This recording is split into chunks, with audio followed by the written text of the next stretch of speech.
getting ready to seize your first opportunity to come into the ring and start grandstanding and hot dogging. Yeah! I can't help it that I look good, smell good, woo, can dance all night long. When we speak, our voices are heard. We all say, I bring it. Welcome to Malice Core Smack Talk. This is our third episode. We've made it 3 episodes, which is awesome. Thank you very much. Thank you very much. I am your host, Masonic Vader. With me, as always, we've got Janetty. How's it going? That's where you talk. Yes. One of these days, you're going to catch on, dude. I say your name, you speak. That's how it works, right? That's what I did. First rodeo. There's a delay. It's got a little delay over there. I responded as soon as I heard my name. I responded back. Oh, and then there's Mindfreak. What's off up, the side everybody? there. What's up? Doing? Well, we appreciate you coming on and spending some time with us again tonight. I say let's just jump right into it. I want to go through some big news that's been going on this week. Obviously, we've got Backlash coming up this weekend with WWE. It's a co-branded event, so more than likely we're probably going to see the end of the whole Raw Smackdown feud and stuff because they're going back to co-branding. Go figure. Some of the news I've been reading about or I've been hearing about lately. Let's start off with the big news. Daniel Bryan has one of his best matches or one of his best returns going into the Greatest Battle Royal. Lasts a freakish amount of time. I mean, and just took a pummeling from freaking Roderick Strong. I mean, you see those pictures of his chest just lit up, looked like he got just beat up with a kendo stick. Apparently, he is not medically able to wrestle now by WWE. They say there's some kind of a chest infection. Have you guys heard anything different about that? Well, from what I heard from last night's show was that he wasn't cleared to fight last night due to potential infection. So they wanted to keep him out of fighting so there was no infection that came about so that he was ready to go for Sunday's event against Cass. So he's ready on pace for Sunday, but they held him out of last night to prevent anything further from happening before the match. Yeah, I thought they might have held him off because of the fact that his chest looked like it got encaved with something, dude. I missed that, and when they showed those pictures, I apparently I wasn't paying attention, but dude, he got beat like a government mule. What I think it was too, I mean, looking at Cheston, I mean, look how long he stayed in the actual, Greatest Royal Rumble. I think it was like 76 minutes. Yeah. There's a lot of times where him hanging on that top rope. So it could have been rope burn. A lot of the chops and stuff that he took, in the upper chest area when he was actually competing in the ring. So, but like Jay said last night, it was just a one-night kind of thing. I haven't heard anything else other than that. And it's just like a preventative measure to make sure that the show goes on for Sunday. Hope so, man, because I'm going to be completely honest. Go for it. I think that it might just be a work just to build up this match and have Cass get some heat last night. And that really isn't much going on behind it. And I think that's all it really was. Well, I'm going to hold off on talking about that whole angle here when we get to SmackDown, but that definitely is a plausible scenario. I mean, I'm going to bite my tongue. I got to talk about that in SmackDown chat. Jason Jordan sounds like he's going to be making his return. How quinkadinkly, I guess, that he's going to be making his return, and then at the same time, he just got his old tag team partner on Raw. Any thoughts about that? I think that they're not going to put them together. I mean they could, but I mean when Chad first came over, Kurt was like, yeah, no, we want to push you as a singles competitor, but at the same time too, I still hate the fact that they're trying to push him off as the his illegitimate son. But I mean it could be in the works of well, I was the better tag team partner or I was the better tag team partner, so we could see something happen between where they're competing one-on-one against each other. Yeah, I agree with you. The whole Kurt Angle spawn of Kurt Angle just sucked. I mean, I think Jason Jordan by himself is a phenomenal athlete, has the ability to be there long term. Personality is a little dry. It's almost like I hate to say it, it reminds me of Kurt Angle days wearing that stupid little cowboy hat and stuff. And it just you see all the talent, but he doesn't have the mic skills yet. And I think part of the reason that he doesn't have the mic skills is because he keeps playing it off as, oh, I'm Kurt Angle's son. So I think that's why it's kind of dry. Like if you're to like, kind of revamp him as something else, and he could possibly, gain a little bit more mic skills. Because I know what you mean. Like his mic stuff is stale, but I think the reason, like most of the time when he's speaking, he's always in reference to, well, my dad or this or my dad, that kind of thing. Yeah, Janetty, what do you want to say, man? You look deep in thought, bro. Man, I just think Jordan comes out. He's just a totally entitled superstar, totally rolling off the coattails that Kurt Angle's his father. But the whole beauty or the whole storyline he had with Roman and with Seth and replacing Dean Ambrose, one, they just irritated the crap out of me because I just can't stand Jordan as a superstar as is. Wasn't really a fan of American Alpha either in NXT or on SmackDown. I think he's horrible on the mic. I think he comes off as an entitled child essentially when he's talking. I think that Chad Gable coming across is going to be to try to revitalize Jordan into a higher superstar, and whether that's in the tag team division. But what I can see coming across is maybe having a feud with two of them between KO and Sami Zayn, and then kind of seeing where that goes, and then having that feud between Gable and Jordan. I think that's ideally where that storyline is going to run. The fact that, Gable has kind of been with two tag teams and that's it, and neither tag teams have really accomplished too much, especially with Benjamin. I think that's going to be the pushing point to kind of get Jordan over Gable and trying to elevate him up to a next tier superstar. Absolutely. Yeah, Jordan's got potential. He does. He's got a mixture of just a lot of different athletes. I see Shelton Benjamin in him. I see Kurt Angle. I see all this. I see this great potential, but his character is just dry. And to be honest with you, Chad Gable, same thing. His character's dry. I mean, he's a former Olympic athlete, but his personality is of a God. I can't explain it, man. It's like the ultimate underdog when he shouldn't really be. And, I don't know. We'll see. Raw's got 3 hours, man. So hopefully they'll be able to plug him in for at least a half hour, or a half a minute. Hopefully see what happens. Let's move on to Lana. I don't know if anyone noticed this on SmackDown, but Lana showed up again. And let me tell you, first of all, that crowd there was great. We're going to talk about that when we talk about the reviews. But I think she actually got one of the biggest pops of the night, just showing up on the screen for 2 minutes. But the thing I heard, and a lot of other people started noticing it, is that the accent was not there. The ravishing Russian accent was gone. It was just her.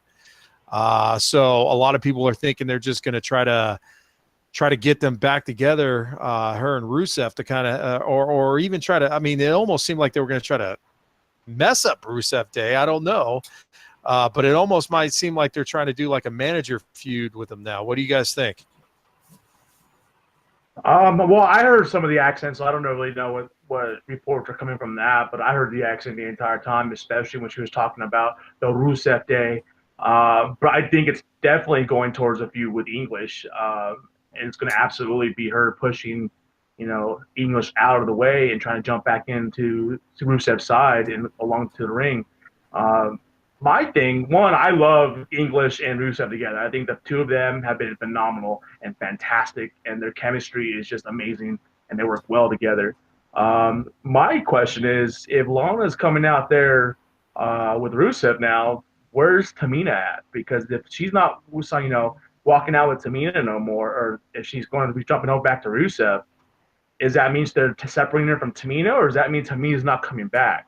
Well, that's my question. Yeah, the Tamina angle, I never liked it. I think they've kind of dropped the ball with Lana. I think they really did. She had a good combination with Rusev. I actually thought they were really good together.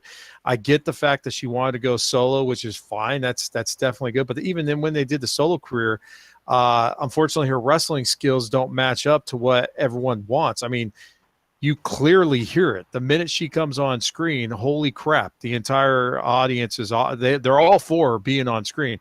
Maybe she's the new Sunny. Who knows? But they've got to find something, because it's a waste of a pop. I mean, you get her on there one time and it's a big pop, and then all of a sudden, bam, gone. Yeah, I mean, it's like also too. I mean, looking back at some of like the past feuds when she was at Rusev's side. Those were some, what I thought were some great storylines. Like, I think it was 2 years ago, the storyline when Rusev was U.S. champ doing that storyline with Roman Reigns. I thought that was pretty good. Yeah. Yeah. So, but I mean, even going back a little bit further, at times too, it's just like it's seeing what the chemistry that they have. I mean, yeah, they're married and stuff like that too. But at the same time, the chemistry on screen correlates, kind of how they are off screen in a way too. Absolutely, yeah, and I think they need to find something quick because you don't want to lose that talent, or at least the pops. Like I said, she's getting the pops. That means people want to see her on the screen one way or another. So they need to figure that out fast. But yeah, if you go back and listen to it, honestly, it was probably the first part of the segment, no accent whatsoever. It was just her talking, and maybe she added it on at the end. Maybe she forgot. Who knows? But a lot of people noticed that the accent was gone for at least a good first part of it, and it maybe I missed it at the end where it picked up. So who knows? We'll see what happens with Lana. Non-wrestling, though, I don't know if you guys saw this, but Kane has gone retired, and he's the Republican candidate for mayor of Knoxville, Tennessee. So he was out there beating up doors and calling people up, and he won by like 16 votes. It was pretty close. So saw that. Yeah, Kane's going to be trying to be the first mayor wrestler, I guess, huh? All you know is that town's about to become their favorite machine or his favorite place. Knoxville, the devil's favorite son's mayor. Yeah. And then, kind of plugging off of last week, we were talking about how much talent they had and how much little show time they have and everything, where they got the 2 hours for Smackdown. They've got the 3 for Raw. They've got the hour for main event. Well, it's now they're now coming out and saying that starting in NXT, or not NXT, on the WWE network here soon, they're bringing back Sunday Night Heat. So Sunday Night Heat is going to be returning to WWE Network to potentially, and I'm sure it's probably going to drag off of either probably Smackdown, to give some of their players some more time, because I think main event comes off of Raw. Is that correct? I think it is. Yeah. Dead silence. Yeah, we're all thinking. Gosh, can't figure it out anymore. They mix it up with 205 and everything else. But yeah, WWE is going to bring back Sunday Night Heat. You guys think anything about that? I mean, me personally, when Sunday Night Heat was around back in the day, I thought it was the only time I watched it was set up to pay-per-view events. That was it. I used to watch Sunday Night Heat all the time. I thought it was pretty cool. It was kind of like the hardcore show. You kind of had a couple different hardcore matches. You had Taz as the host at that time. I always enjoyed it because it was at the centralized, WWE restaurant in Times Square in New York. That's right. So I forgot that. A little bit different dynamic. So I thought it was pretty cool when they usually did that. So I always looked into it. But yeah, when it was kind of like that pre-show for the pay-per-view event, because they always started there and they ended there. Yeah. But I always look forward to the Heat event because they always say it was something different every time. It wasn't just like, main event or 205 Live. It was, characters were showing up or, whatever it may be, but it was kind of cool. I liked the Heat when it was on. Yeah, or for all we know, it could be taken over main event. They're just main event, but rebranding it as Sunday Night Heat. Yeah, main event is just not getting the plug. Like I mentioned it last week, man. I have some of the popular streaming sites, some of them that do live TV, and it's on there all the time. And I just don't have the urge to watch it because it's all the crap matches, unfortunately. It's the guys who they're trying to push out. Like for the longest of time, as much as I hate seeing it, Jack Swagger was on there every week, even though that guy should have been still main casting. Great wrestler, horrible mic skills, whatever. But he was always on Sunday night, main event. I just couldn't bear watching that, man, because it was just all bogus matches in a sense. It sucks. Kurt Hawkins was always on there, but yeah, it was a jobber show. That's what main event is essentially. Mm-hmm. Yeah, and I think essentially too. I think the couple times that I've actually sat through and watched main event, you've seen matches that that you've seen when you're watching Monday Night Raw. the actual 3-hour show versus, I mean, there have been times in the past where I missed Monday night, so I watched it again on like a next day streaming app. There's matches cut out. Well, those matches that are cut out were on main event. So there it's you a go. generic All right. show. It's got its advantages, I guess, huh? Once again, hey, thanks. You guys are watching Malice Corp Smack Talk, brought to you by Malice Corp. Check out the website. It's Malice-Corp. You can check out the homepage.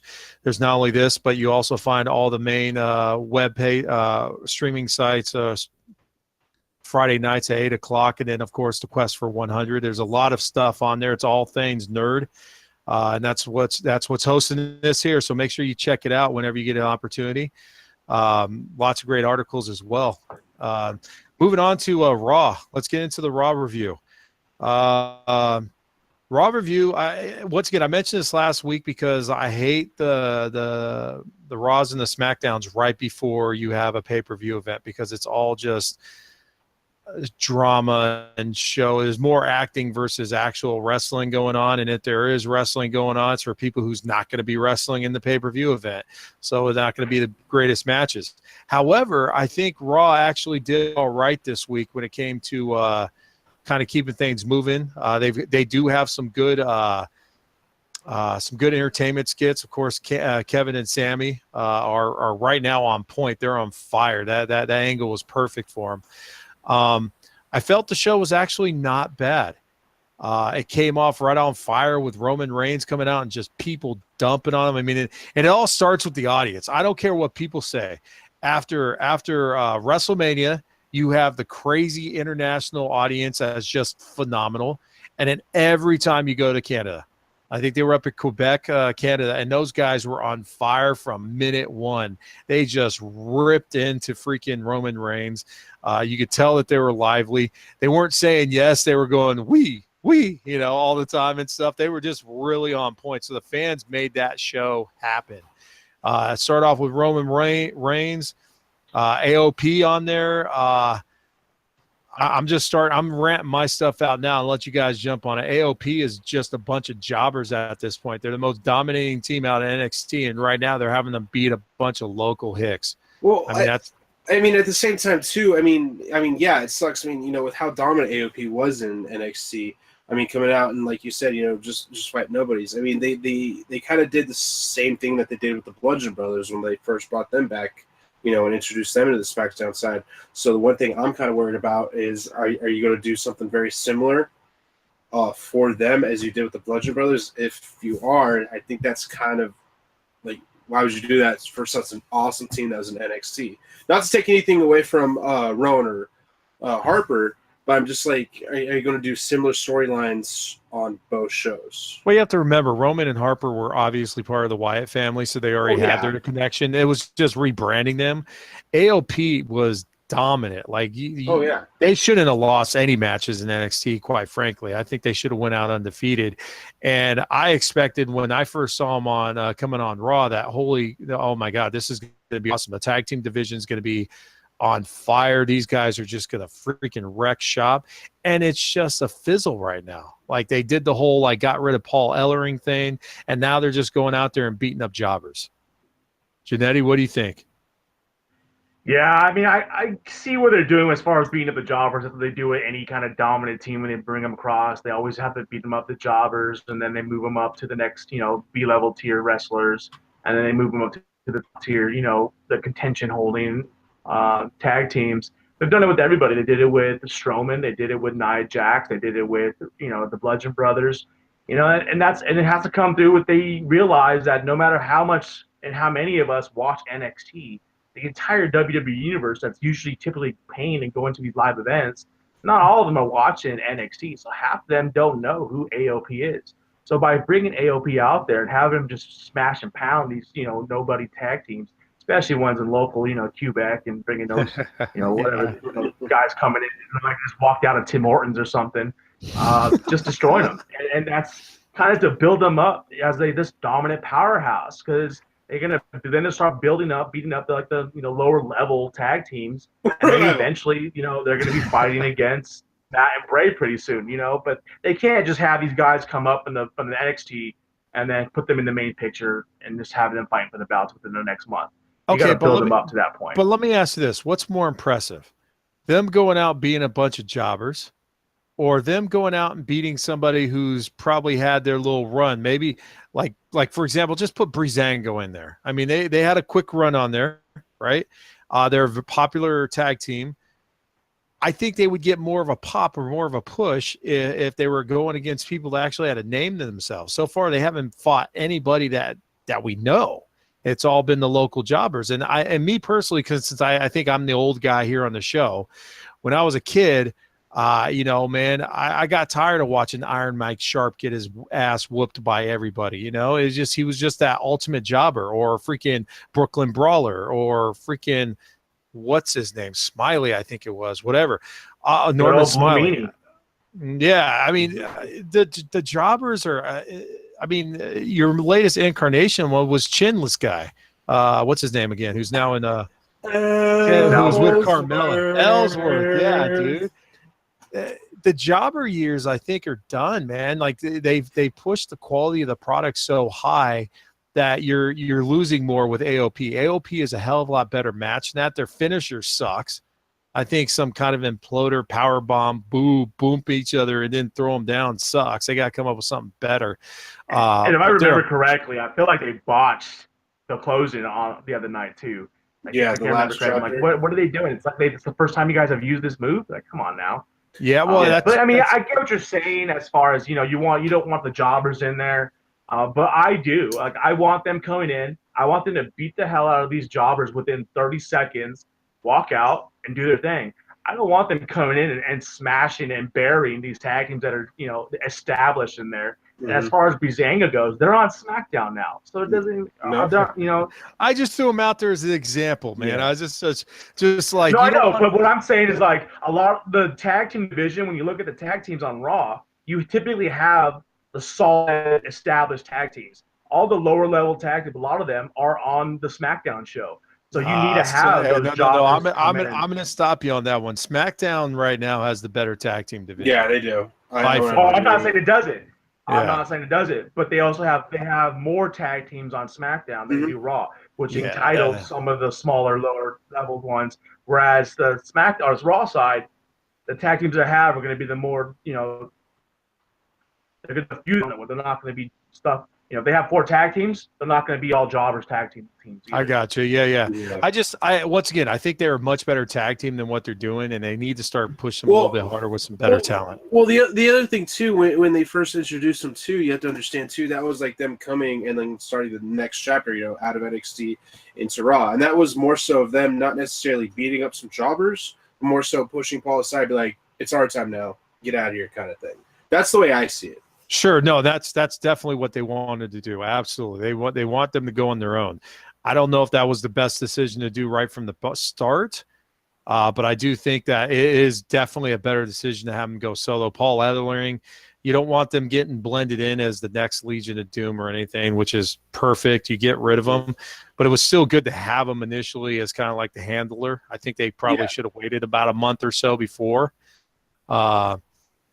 But yeah, and then so let's move on from AOP. Let's talk about the 6-man tag team match. You had Sami Zayn, Kevin Owens, and I forget because I'm getting old, against Braun Strowman and everybody else, dude. Bobby Lashley. Lashley Roman versus you had Sammy. Yeah. I have not had my adult beverage for tonight, so my apologies, everyone. Sorry.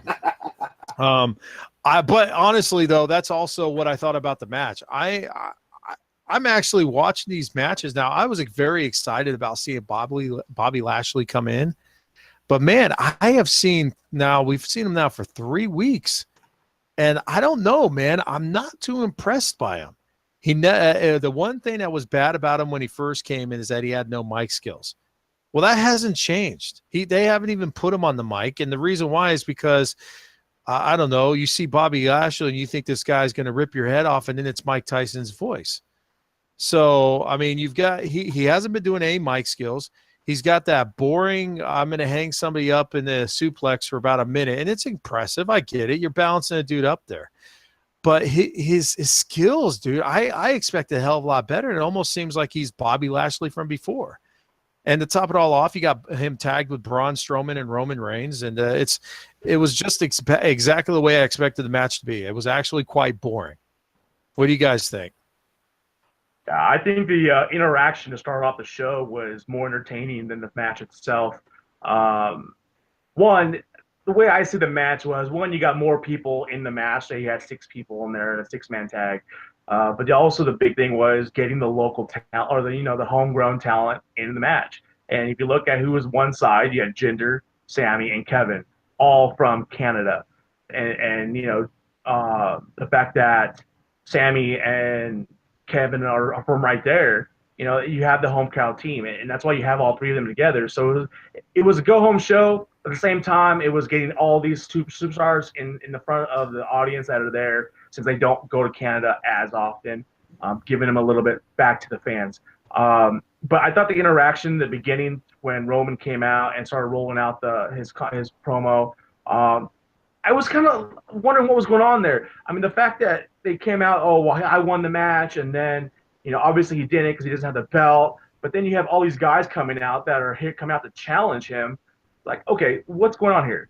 Are you going to give him the belt? Are you not going to give him the belt? If not, then if you guys are going to be pushing, like, stopping Roman from winning the belt and moving on and winning matches and continue having him lose, then why are you having everybody on the roster coming out to try to fight him? Doesn't make no sense whatsoever. It's But because I thought that whole interaction was better off than the match itself. I think it's because I think it's because no one likes Roman. Like right now, Roman is a very volatile fan kind of person right now. Like, you've got people that like him, but right now he's eclipsed John Cena hate levels. I mean, he's gone to the next level. And once again, it goes to what I said last week with Drew McIntyre. When Drew McIntyre was made the golden boy, or the boy, yeah, man, it went downhill for him. And everyone knows that they are all on Roman Reigns. Vince McMahon, Triple H, they like this guy. He is definitely something you could build the future on. But unfortunately, this is not the fan base from the 80s and 90s.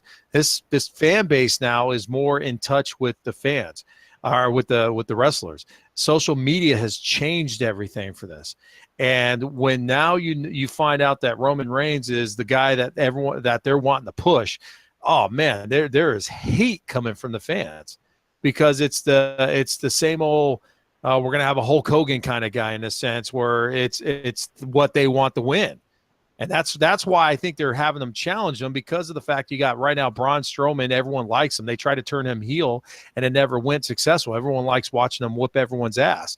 And then you've got Bobby Lashley coming back. They got to try to build him up quickly, so on and so forth. Kevin and Sammy. These guys are freaking got this whole freaking momentum going. And heck yeah, let's have them fight against the people that no one likes, because that's going to push them even more. They're using Roman to kind of bounce everybody off and kind of push them up, in a sense. And I think Roman's taking it like a champ, because he doesn't seem like he wants to go anywhere. I mean, Mindfreak, what do you think? Yeah, I mean, it's the same way. I mean, I have friends, I mean, in Janetty, we have, friend of ours that he just can't stand Roman. And I get that. But, I mean, at the same time, it's just like, I like the character of Roman. You're doing a lot of stuff, but, I mean, to your point too, Vader, it's just like, what are we doing with them? Are we going to give, or not Vader, Janetty, so like, are we giving them the belt? Or are we not giving them the belt? Like, what's going on? What kind of storyline are we going? But I mean, at the same time, with the Superstar shakeup going with the co-branded pay-per-views now, with him and Samoa Joe, like, is this going to be just like a one-off thing? Or is this something that's going to continue? I know we're going to talk about, that part of it on Smackdown here in a little bit. Yeah, I don't. Once again, I'm not digging the co-branding thing. I actually think that WWE does much better if they can keep the brands separate. When you've got SmackDown going against Raw, there's better matches. When you start bleeding everything together again, what's the use of having a championship belt for SmackDown, a championship belt for Raw? What's the use of having this when you can't have your own pay-per-view now? I mean, you're going to try to do a WrestleMania every show? Yeah, but if you go with separate branded pay-per-views, I don't know about you guys, but I know for me, coming down to the last 6 months, what was happening on one pay-per-view was happening on the next pay-per-view. Different superstars are the same thing. Oh, hey, we're going to move this into a four-way match. Okay, cool. Guess what we're having? We're having a four-way match. Oh, we're having a women's tag team match. Guess what we're having? A women's tag team match. It was the same damn matches on both cards. Different people, different turnouts, but it was the same exact card. And for me, watching wrestling on pay-per-view for 6 to 10 hours a month for the same type of matches, not what I want. Give me something different, but maybe moving back to, one co-branded pay-per-view. We'll see what happens if it's going to be an extended hour and be a little bit longer to get more superstars on there, because now you're going to have to cut back on some. But maybe something different's going to come about it, because it was, for me personally, starting to get stale towards the end with two different shows. Well, the downside of having a co-branded pay-per-view schedule now is now you have to think. You have a Universal Champ, and you got the Heavyweight Champ. You got the Intercontinental Champ. You have the U.S. Champ. You have both Tag Team Champions. You have both Ladies Champions. So what's going to literally happen is you're going to see Charlotte Flair wrestle all the time because they don't want her losing the belt or anything like that. And down her throat, just like everybody else. And then flip it around. All these guys who aren't going to lose they're not going to lose. So you're going to have one champ. It's going to be like Hulk Hogan all over again in pay-per-view after pay-per-view after pay-per-view. And it's just going to be the next guy. Who's next King Kong Bundy? Who's next Big John Studd? Whoever. That's what I don't like about it. I like the fact that the separated brands, because now all your champs go against all these better. You get more exposure for people. Now you're limiting your exposure. And then, you're going to probably, if you want to get as much time as you can, and you got to bump another hour in there. I don't know if I could take 3 hours of a pay-per-view every single time, or 4 hours, I could take it for Raw. I'd rather take 4 hours once a month rather than 4 hours every 2 weeks. Yeah. Well, we weren't getting it 4 hours every 2 weeks. So at one point or another, they actually had it 1 and 1 and 1 and 1. Yeah, well, you're going to get the pre-show plus 4 hours. So now you're going to get 5 hours of stuff. That's where I'm like, I'm perplexed right now with the fact that they do this whole superstar shakeup and they mix things up and they have these two shows and the A show and the B show, but now they're going to just start sharing pay-per-views. Like, I like the fact that they all had their own pay-per-views every other month, yada, yada, yada.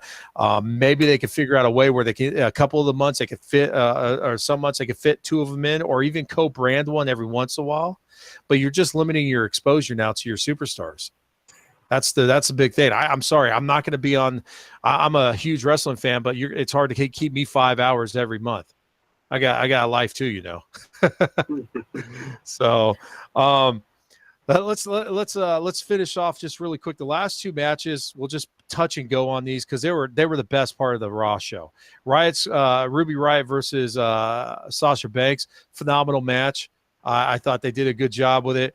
A little parts here and there. I think Ruby Riott still needs a little bit more time, but you could definitely see the future there. Finn and Seth stole the show. Absolutely. I was waiting to talk about it.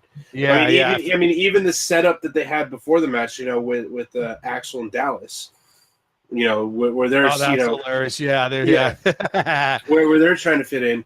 And then I read or heard something that, like, after that Bray texted them, like, come to the Woken side, so there could be a story developing there. That's later on. Yeah. But when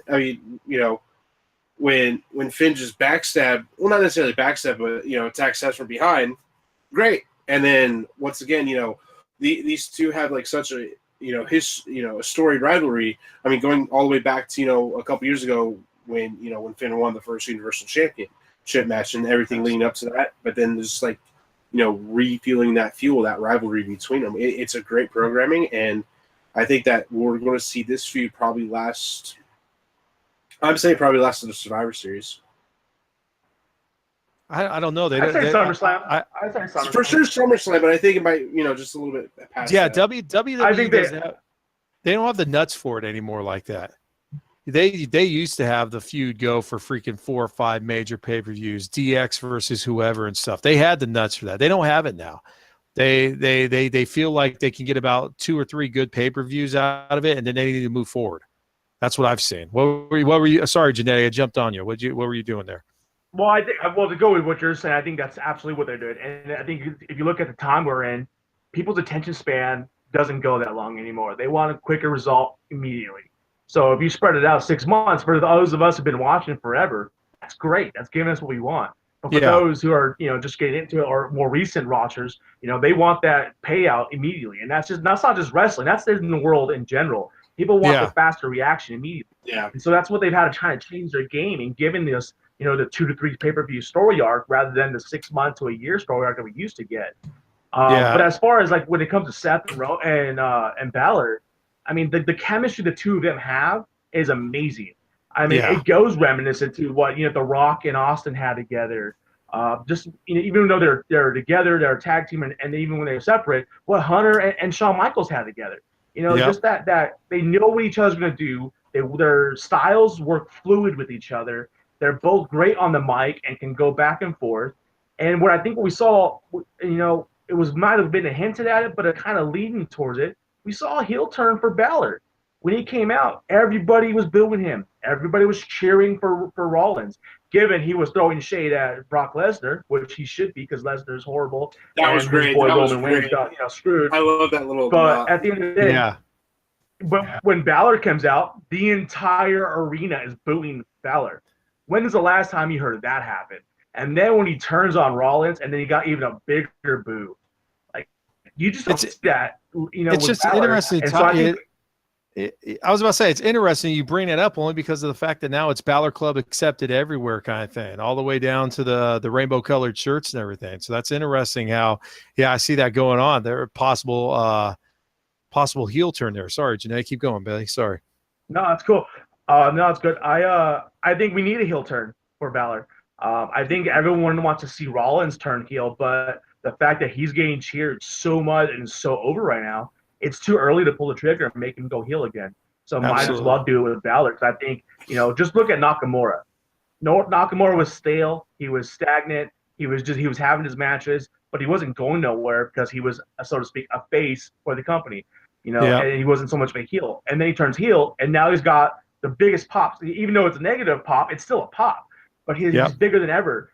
And for Balor, same thing. Balor, he was coming out. People were cheering him because he was Balor. People were cheering him because they know who he is and what he stands for. But, making him go heel, he's going to get a totally different pop now, especially when you have him against somebody, Monday Night Rollins. I think it's going to benefit the both of them. And I think it's nice because the fact that we're actually seeing a solid line of good versus evil, where it's been such a blurred line for such a long period of time, that it's going to give the fans, this is who you need to cheer for, this is who you need to boo for, and you're okay with it because you chose this. Yeah, and good mention of Nakamura. I say let's move on to SmackDown and kind of keep the ball rolling. First of all, I was reading up that this was actually SmackDown's lowest attended show of the year so far. And to be honest with you, I could see why. And I think SmackDown lately has lost some of its pull. I thought SmackDown came out of fire from the start of the year. They had a great roster. Daniel Bryan as general manager, Shane McMahon as the commissioner and everything. I thought everything was going great. Where they started messing up is when they started having Daniel Bryan and Shane start having that little squabble, and then it bled off to freaking Kevin Owens and Sami Zayn. But man, their shows are starting to drag a little bit. The women, they have the better female roster right now. I think they have a really good roster that could be action packed, and they're not doing crap with it. They have the opportunity right now because Ronda Rousey is not coming, she's not going full steam yet. When that happens, it's game over. The women's going to be on the Raw side. But right now, SmackDown has clear dominance for the women, and they're not doing anything with it. Like we talked about, Becky Lynch is not getting pushed like she was before. Asuka, she lost her match, and now she's just kind of like normal. Charlotte Flair is still the best talent on the show, and it just comes from pure genetics. But it just, as a whole, the SmackDown show has lost steam. And I think it lost it the minute that Daniel Bryan stepped out of the limelight as general manager and went to a wrestler, because now you don't get his personality 40% of the time, because he was always on there booking matches or talking to talent or getting in Sami Zayn's face, whatever. Shane was on. Not only that, but you substituted him with Paige, who should not be on screen whatsoever. and it's just ridiculous that they put her as the GM of that show. I concur a little bit, but I want to give it some time. You know what? Paige busted her ass to get to NXT and get into WWE, and she did her thing. She definitely proved that she's company. We won't remember the Alberto Del Rio video, but yeah, she's definitely. She's one of those points where they want to try and get her contract out of her. So I'm interested to see what they do with it. But it's too to me. It just seemed like it was too quick coming right off of Daniel Bryan's heels. They should have kind of let Shane run the show for a little bit, and then bring her in at one point or another, kind of primer or prep her for it or something. It doesn't help that Shane McMahon's getting thrown around through freaking tables, and they can't even have him at the events. So you're losing a lot of that. You're losing some of the DJ, I guess, in the sense of SmackDown. Yeah, I mean, when I was watching SmackDown, I think there was the most 5 matches that happened on SmackDown last night. Yeah. But if you look at majority of the stuff that happened, yeah, absolutely. If you look at majority of the stuff that happened last night was promos. That's most of what it was. You had a couple matches. Obviously, the Styles Nakamura match. Again, we're getting the same crap week after week with Nakamura, and it's getting to the point where I love AJ, but it's bringing his value down by doing this, and it's ridiculous. And then having Joe involved in it now, it's like really, and that was probably, my second biggest thing. The issue I had with the show last night was having Joe come out and verbally set a challenge for after Backlash for the belt. Yeah. And my thought is, you've been back for less than a month and you're already going for the belt? You haven't done shit since you've been back. First of all, we got that when you came to the roster last year and you jumped into the main picture and was fighting Brock over the summer for the belt, which, I know you won the match, but you didn't deserve to be in that match in the first place. But then he comes back 3 weeks. Go ahead. Oh, no, I was going to say, partly, I'm a Joe fan, but I agree with you on that point. I don't get me wrong. I like the promos. I like this. Like, I don't care. I'm just going to beat everybody up. But I think inserting him in the picture or in a feud with AJ or Shinsuke right now, it's just too early because you're building up this match with him and Roman. So why are you going to start another storyline before that one is finished? 100% on board with you on that one. But also as far as him getting the push last year, all that stuff that has to do with how well he was in NXT, but also his relationship with Triple H. And the way Triple H pushes people versus the way Vince pushes people. You can see the difference on, how that kind of plays out that way a little bit here and there. Well, Samoa Joe is what wrestling needs right now. Samoa Joe is just a legitimate bad guy, which is good. They need someone like that because Raw really doesn't have that. And that's where they kind of hurt. They have some guys that are the bad guys and everything, but they're nothing close to Samoa Joe level. Like Samoa just goes out there and he just doesn't care. It's the Kane personality. When Kane was Wreck-It Shop, he was just going out there and he didn't care. And that's what I think SmackDown needs. That. However, I do concur. Him jumping right into the championship match. No, we need him just beating the snot out of people right now. They do need to stop this whole Nakamura going the freaking cheap shots all the time. This is bullshit. Mm-hmm. I'm sorry. I don't like throwing the cuss words out there, but man, I'm going to throw it out there because of the simple fact that Nakamura has so much better talent. His matches with Samoa Joe on NXT, phenomenal. His matches with Finn Balor, phenomenal. His matches with AJ Styles should be phenomenal, but they're crap. It's because they're not going to let AJ lose the belt yet. And they're not going to give it to Nakamura because his mic skills aren't the greatest. He has to relay to being the bad guy and me no speak English. And where they should be concentrating more on his talent levels and how he could actually hold a belt because he's a legitimate, pure fighter. He could really knock the crap out of people. But this turn heel is good, just in a horrible way. Absolutely. Oh, yeah, 100%. Now, here's what I think, and maybe I'm going on a limb here, but it kind of throws me into another scenario. Big Cass, I love the angle they have him come in here. Oh, he's another I don't give a shit. Okay. Here's the problem, though.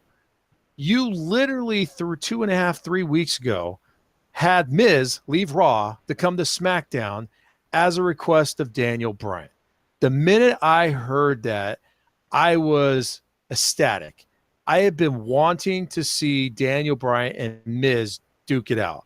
Even if he was never cleared ever again, I wanted him to fight because of Miz stealing his move sets and just taken away from it. Well, not only that, but like, sorry to interrupt, but not only that, but I mean, looking at the chemistry that they have, to where you don't know, like, are they really friends, or is this all for acting, or do they really hate each other?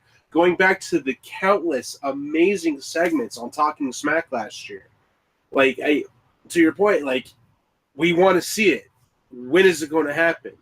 But at the same time, but at the same time with Cass coming back, they're kind of, trying to get Cass, we haven't seen Cass in almost a year. What was it, like 8-9 months? Yeah, bad. So he had a serious knee injury. So. Oh, yeah, ACL or MCL, one of the two. But the fact that, you're trying to, bring him back in the light, because last time we saw him, he was doing that feud with, Big Show and Enzo before Enzo was released. Yeah. So, okay. So, but hear me out on this. This is where I'm saying it's like, okay, cool. You get this guy back, and I love the angle. I love him as this total badass. I like it. My problem is you just did everything you could to build up Miz and Daniel Bryan. And let me tell you, people are still chomping at the bit to see that. And now all of a sudden you're going to throw Big Cass into the freaking Daniel Bryan thing. You're just totally going away from the Miz thing, which is where I think SmackDown, that's starting to show you what SmackDown's real problem is whoever's doing the writing for them is just sitting on their thumb. Or they're watching some other show, or they're even probably going back and watching some freaking 90s WWE on the network shit, because they are not writing anymore. They're just kind of they're trying to figure out how to get guys on TV again, and they just totally screwed up a big potential SummerSlam feud all the way to potentially doing SmackDown, because there's that much on-air hate between Miz and Daniel Bryan. And my thought with this is, and I'm kind of giving it the benefit of the doubt to see what they're doing with it, what is part of the storyline with the show on Sunday. Obviously, we have Cass and Daniel Bryan. I think the one way to rewrite this or get it back on course, as much as I hate when they do it, but have the Miz interject himself in this match and interfere or something and cause the match for Bryan or whatever it may be, because then you're going to get Daniel with Cass getting the victory. You're going to get him over. And that's the goal. That's what the goal is for this, to get him over as a heel, because you're putting him up with the, welcoming back of the biggest babyface in the organization over the last 15 years. But then you have him get the win. He goes over as heel. But then you have The Miz come in and causing that loss for Daniel Bryan, which jumpstarts that storyline right back up and gets it going forward from there. And then you have Cass being able to move on to something bigger, hopefully, something different. But I feel like right now that's the only way they can get this back on track, because I think that when they did the shakeup and, you were personally requested to be there for this reason, and then they overjump it. And it's like, what was the point of that then? He could have just stayed on Raw then at that point. Well, yeah, exactly. And the thing I don't like about the Big Cass angle right now is that when he did get injured, what was he doing? He was feuding with his former tag team partner, Enzo Amore, a smaller dude. Now he's coming back, and look what he's doing. He's fighting midgets. He's fighting a midget. Oh, no, that was Daniel Bryan, though, man. That was totally Daniel Bryan. He wasn't sick. He was on TV. But he's fighting midgets. He's fighting Daniel Bryan. I'm not giving Daniel Bryan is a phenomenal wrestler, and he'll carry everybody over. But I just think SmackDown needs to just step back for a second, look at what they've been doing for the last 2 months, and figure out their problems as far as their scripts and their writing. Because Nakamura should be a heel, but it shouldn't be a freaking hit somebody from behind heel. Cass should be a dominating big man, especially because now he's probably the biggest man on the show next to Braun Strowman and Raw. I mean, there's not Big Show's gone, Mark Henry's gone, so these are the new crops of the big guys. So of course he needs to go in there and be all upset and everything. But to pick on Daniel Bryan, I mean, it's just out of nowhere. There was no beef with him before. Now he's Daniel Bryan's getting this and that. Oh, shut up. Put him against somebody who who just needs a smackdown, just needs a serious beating, and let him go on it. Let him go in there and beat some jobbers like what they're doing to AOP. Anything to just kind of get that persona going. But to take away from Miz and Daniel Bryan, it sucks. Because we're going to see this match here. And yeah, you called it, dude. I was about to say, it's going to be a match. Miz is going to come out. He's going to mess it up. Big Cass is going to win, or whatever's going to happen. Miz is going to screw up that match, and everyone could see it. And that's the part of WWE I wish they would get away from, is quit being so damn predictable. Yeah, and just work with it. You had a big potential, huge SummerSlam match. Could have gone all the way to the Survivor Series, possibly even further, because there's that much venom in the on-screen personality. I don't know if it was the fact that he just became a father with the Miz and they don't want to go full time yet, maybe. But it just sucked. Horrible timing for this. SmackDown had a couple other matches. Cien is just a boring, like, hey, I'm going to be there eventually, so I'm not even going to give Cien the time of day because he was born on NXT anyways. Xavier and Sheamus was a great match. I like that. I like that Xavier coming out with the win. And renewing that rivalry. There's a better past rivalry between the Bar and the New Day. So it's interesting to kind of see them relive that one. For me, what I thought was the better matches of the night for SmackDown was one of the first ones when you had Randy and Jeff versus the Miz Benjamin. Yeah. No, that was a good one. Yeah, absolutely. I liked. Not only was it good, but you also had a turn with Randy Orton. Yep. And that's awesome. I love that fact. I'm ready to see Orton and Jeff. I think the two of them are going to have a great match on Sunday. Not only that, but I mean, you could possibly set up a good feud between them two, leading up to SummerSlam as well. Yeah, and they did the classic, like, we have no beef, and then RKO out of nowhere. Gotta love it. When we get this another week, this could be a topic down the line. But when you look at the RKO, I'm going to tell you right now, the number one protected move in the entire organization. And we can discuss that another time. Yes. I'll plant that right now. The RKO, the number one protected move? Yep. Yes. All right. We'll talk about that another night. Absolutely. I'm gonna table that for now, but I'm planting the seed for that right now. Gotcha. All right. We'll put that on the agenda here. Maybe next week if we make it the week 4. Who knows? I will say the biggest disappointment about last night for me. Not came off of the absolution, destruction, and together. But what came to me is that next week we're getting Mandy versus Becky. My two girls. I love them, and they both have been putting people over and getting the loss week in and week out. So now one of them is finally going to get the win. Unless somebody messes it up. I was going to say someone's going to go mess it up, dude. It's going to end up being a no contest, but it's like, where's this going to go? Because I want them both to be moved up forward. I want both of them to get wins. And you got both these who have been getting losses fighting against each other. And it makes no sense whatsoever. Here's the real question. Who do you want to go over? I see it in your eyes. Corey Graves moment. Here's the thing. Becky Lynch is going to get over. Mandy Rose is going to go over. And what that means is that even though Becky's going to move forward and come back to her winning ways, Mandy Rose is going to have the match of her lifetime, and she's going to get a name behind her at this point, and she's going to start moving forward as well. You know what I'm excited about? The destruction of Absolution. What I like about it is this. It now gives you the opportunity to get Sonya Deville back over the Raw to get the Ronda Rousey angle going. She's the only person that could probably go with Ronda Rousey when it comes to actually in the ring because of their training backgrounds. So I'm looking forward to getting her out of there because honestly, Sonya Deville should be one of the top heels right now because of her fighting background. Because honestly, outside of Ronda Rousey, she should be able to go into the match and knock out people. Next to Asuka. Asuka's the only other person on that show that could actually fight, not wrestle, but fight. Yeah, and I think the other thing too is, I mean, they could put her over, but at the same time, if they keep her on SmackDown with Mandy, even though Absolution's done, or Paige said Absolution, they can still be Absolution on their own.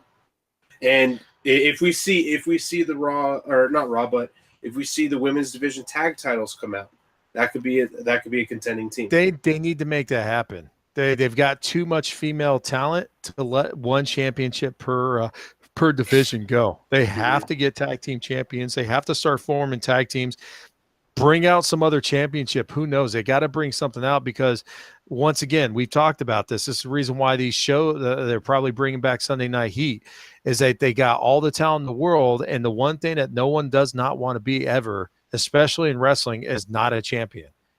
They are on wrestling because they love it, but they want to be a champion. They want to wear gold at one point or another. Mm-hmm. And if they don't have the opportunity to wear it, because you've got Asuka, Charlotte, you got a crap load of big names on that side, what's the use of staying over there? I mean, what's the use even staying in it all together? Ring of Honor's already got a women's division tag team title group now. I think TNA's also got that as well with the knockouts. WWE is just dragging their feet, even though they're the ones that have pushed women wrestling through the barrier. They're the ones that organization has a women's title, and then a women's tag team title, and it's getting to the point where why the biggest organization in the world doesn't have one is befuddling to me, because they need to have that. The fact that their biggest competition, and it's not even New Japan, by far is the biggest competition for the WWE. The fact that they have everybody from Ring of Honor and all the other independents fighting in New Japan, they have a tag team women's. Jericho just announced that he's going to go New Japan. Yeah, so I mean, he's going back.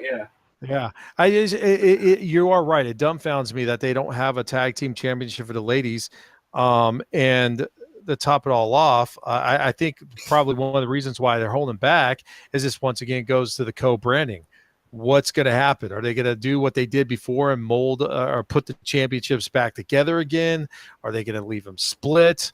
I don't know. I think right now WWE is in some kind of a weird state of, we don't know what the F we're going to do right now. I think they've done too much to have to bring them back together. I think we're going to keep the separate bouts. I think look at when the times they've announced these big items, the big changes. They had the Money in the Bank, they had the Royal Rumble, they had these other matches and things pop up. The Women's Elimination Chamber. You got to look at it. They're going to bring these tag team bouts. They're going to rebuild them for a big moment. And what's the next big moment to happen? SummerSlam. And so that guarantee will be over the summer. That's going to be something going into SummerSlam. It's going to be these tag team bouts for women's title. I guarantee it. Has to be. There's nothing else that they can add to the women's division that hasn't been done already. They've already had 60-minute Iron Man match. They've already had the Hell in a Cell. They've had a ladder match. They've had Falls Count Anywhere matches. The only thing they haven't done for the women's revolution, or evolution, so to speak, now, is add an additional or secondary title. And the next titles to be added will only make sense to be a tag team title. Absolutely. 100%. All right. Hey, so let's finish off the show. Well, actually, no. Finish off SmackDown. I do want to talk about the 6-woman tag team match. I thought that was a very good match. I think it was, especially have them headlining the show again. What's your thought process? What do you think? What do you think they're going to do with Charlotte now? She's got, what you think they're going to continue the Asuka battle? Do you think they're going to bring someone else in from the other side? What do you think? I think the rosters are pretty much set. I don't think we'll see, anybody else coming over or going over from all of that. Honestly, I mean, we've had a big Charlotte push. I mean, I like Charlotte, don't get me wrong. But I think that they're going to have Carmella retain the title on Sunday and kind of push her a little bit. Especially,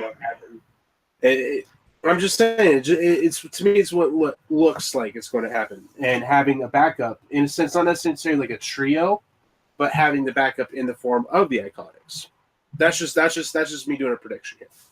So this was going to – Charlotte's not going to win the belt back from Carmella. I can tell you that right now. this is where Asuka is going to win the belt, and she's going to win it from Carmella, get it off a non-talent essentially, and then it sets it up for her versus Charlotte for the titles, going back and forth. But it doesn't. If you get Charlotte the belt this week, or because she's the one to take it off Carmella, then you have Asuka winning it off Charlotte. Given that may be a bigger moment, but by having Asuka winning off Carmella, gets it off to somebody who doesn't need to have the belt. But then you build up a stronger storyline by having Charlotte chasing the belt off Asuka, and whatever may happen before to get to that point. But I think that's a better match, having Charlotte chase rather than having Charlotte holding. Yeah, you have to remember this pay-per-view is okay and everything, but this is the Royal Rumble to WrestleMania. This is Smackdown, or this is SummerSlam's Royal Rumble. They can't have Carmella going into the freaking SummerSlam with the belt. I think it's a waste of freaking oxygen at this point. Carmella has mic skills. She has some in-ring skills, and she's getting better. I agree. She's not great, but she is getting a hell of a lot better. But once again, talent level of the ladies on SmackDown, Becky Lynch, Charlotte, Asuka. Naomi. I mean, the list goes on. Yeah, Naomi. I mean, you've got so much talent, and now you have I'm not going to say the Iconics. I'm going to say Peyton Royce and her manager, Billy Kay. Yeah, Jillian Ho. Yeah, I mean, the level is so good that your leader right now, or your champ, is Carmella. Oh man, her matches. I'm to the point where I'm already over her matches. The fact that she does nothing but scream the entire match, and not like a fighting scream. It is we're back in the '90s and early 2000s Divas division where they can't wrestle and they don't know what they're doing, so they're screaming bloody murder for their life, and that's what we have in Carmella. And I'm beyond over with that. Hey, and let's remember how Carmella got introduced into WWE. Yeah, she was a hairdresser who lost her job because of Enzo. Gosh, that's awesome. And then she ended up dating Big Cass, Enzo's partner. Oh my gosh, man. I mean, now I do give her props because she's the first one to come out in a one-piece bathing suit, and I think that's got to be just like, I don't know how you could wrestle with that, man. I don't know if that kills the legs or whatever. I mean, I know they wear those tights or those whatever, but man, I can't. My whole thing with that is if you're having her, you're pushing her as the moonwalk and the trash shocking. Go back to a year ago when she was with No Chin. She had that like New York gangster kind of look to it. If you're going to be the Crown Princess of Staten Island, go with that look, not the jumpsuit, I'm here, let's go kind of thing, That's me. Yeah. That's my sense with it. Yeah, no, I'm once again, I'm just dumbfounded with what SmackDown's been doing lately. I don't get it. Like, John Cena had the money in the bank and he couldn't cash in, but Carmella could. What the you know what I'm saying? Oh my gosh. All right. So, let's finish off the show. So the first show we did a fantasy match. And we talked about for a couple minutes. Now, I like not telling you guys the fantasy match because as you guys threw me under the bus last week with some questions, I just couldn't come at you. Well, I like the fantasy match, but thinking about this week, how their setup shows, I want to throw this question out real quick. What do you think was we'll go with this, like the best / funniest promo versus the worst promo? Because it is a promo leading up to Backlash. Okay, so my favorite promos right now are going to be Sami Zayn and Kevin Owens and Bray Wyatt and Matt Hardy. Those two promos have just been solid. My worst one, and I've already said it, I'm going to say it 1,000 times, it's Big Cass going against Daniel Bryan. Find anybody else. Big Cass promo is great. Competitor, not so good. Find something. It should have found somebody else. That's what I feel. Go ahead, Janetty. Yeah, I think the best promos going on right now is got to be Matt and Bray, especially this week. And actually, that's part of one of my notes is Their whole we're the darkness, and we're the light. It was like, wow, okay, they're going this route with it. They're going to get deep with this, and I'm liking it. As far as like the I guess the worst promo or least favorite promo, yeah, I mean, they hit it on the head of the nail with Big Cass when he first came out with the Miz and Miz TV, but the last week it was like, even until the little mini Daniel Bryan came out yesterday, I was at the point where I'm like, can this end? I'm done with this promo already. Like, let's get over it and get on. Give me some wrestling, because this show is getting boring. So those are going to be my top and my bottom for promos leading into Backlash. So for me, for the worst one, absolutely. With the cast, I can see where you guys are coming from that one. I mean, it's pretty unanimous to me between us three with that one. To Jenny's point, I do like the darkness and the light with Bray. But the one that I'm not necessarily going with like this was the best promo, but it was that like cut in between video, and I was just on the floor dying laughing. Was the Moment of Bliss little promo video? Oh man, see, I purposely left that out. I purposely left that out because I loved it. It was fantastic. The only part I really got was it's a cup. It's a cup. I sat in a cup. That's the only part I got. I will say this. I think moments of bliss. I think they're doing Alexa Bliss wrong right now. I think this whole like she was bullied by Nia thing and everything, it wore itself thin. I mean, granted, her personality definitely kind of did all right with this one, but I'm over it. Alexa Bliss is a much better entertainer and a much better athletic personality. She is much better than what they're giving her right now, and to have her say I was bullied on a cup. I mean, come on. So to go with it, I think the Moments of Bliss were absolutely obnoxious and ridiculous. Yes. And for them to be giving Bliss these moments, this goes back to the beginning of the year of last year when she was cutting those obnoxious promos against Bayley. And I don't know if you remember those, but it was like belittling Bayley. It was horrible writing. It was like, really? You're bringing up pictures from her from high school? Like, come on. It's just they keep giving her these ridiculous promos for her to pull, and they're just out of the no, don't do it no more. However, that being said, the whole Disney World one was absolutely amazing. I love it. Oh, it was. It absolutely was. And the reason I bring it up is because with how I mean, watching on Divas and stuff and knowing how good of friends they are outside of it just makes it just 10 times more entertaining. Because the stuff that she was saying could probably, in fact, might as well happen in a joking way, but the way that they're playing it off, I was just like, thank you. But for being on the Disneyland was how many times have we gone to Disneyland in the last year and a half and Alexa Bliss was there the day of or the day before. No. Correction. It's like, hey, let's go to Disneyland. Oh, I can't today. And it just so happens to be the same day that Alexa Bliss was there. What's up with that, buddy? My thought process on that is we could be at Disneyland watching Nia Jax bullying Alexa Bliss on these teacups, and it just makes it somewhat real. It's like, this is hilarious. If I were to see this walking around Disneyland, I will stop and laugh my ass off because that's how fun that was. 100% would too. Nice. No, but I had to bring that one up. But funny promo, yeah, it was good. The other one that I really liked that was a setup was the Miz TV on SmackDown, though. With him trying to kind of drive that wedge between both of them. Yeah, and it absolutely didn't work, which was great.